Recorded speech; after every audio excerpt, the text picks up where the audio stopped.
अगली धारा क्या कहती है? अगली धारा भारतीय नागरिक सुरक्षा संहिता की धारा 88, जो कि सीआरपीसी की धारा 85 के समरूप है। किसके समरूप है? 85 के समरूप है।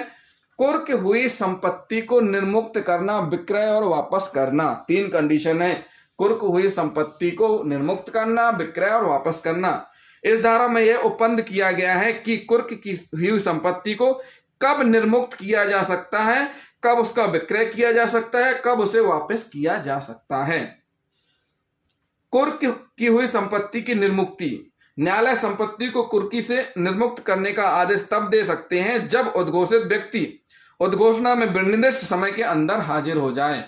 जिसकी संपत्ति की उद्घोषणा जारी की गई है, कुर्की की जानी है, और उद्घोषणा में जो समय है उस समय के अंदर अगर हाजिर हो जाता है तो कुर्क की हुई संपत्ति की निर्मुक्ति हो जाती है।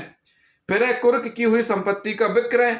यदि उद्घोषित व्यक्ति उद्घोषणा में निर्दिष्ट समय के भीतर हाजिर नहीं होता है तो कुर्क संपत्ति राज्य सरकार के विधानाधीन हो जाती है और राज्य सरकार ऐसी संपत्ति का विक्रय कर देती है।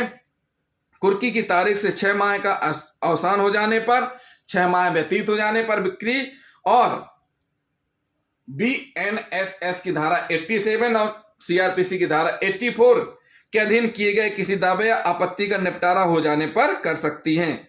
परंतु यदि कुर्क की गई संपत्ति शीघ्रता और प्रकृत्याक्षयशील की है या न्यायालय के विचार में संपत्ति का विक्रय कर देना स्वामी के लिए फायदेमंद होगा तो न्यायालय अपने विवेक से संपत्ति की बिक्री करा सकते हैं। कुर्क की हुई संपत्ति की वापसी। कुर्क की गई संपत्ति उद्घोषित व्यक्ति के लिए केवल 2 वर्ष तक ही सुरक्षित रखी जा सकती है। कितने वर्ष तक रखी जा सकती है सुरक्षित? केवल 2 वर्ष तक ही सुरक्षित रखी जा सकती है।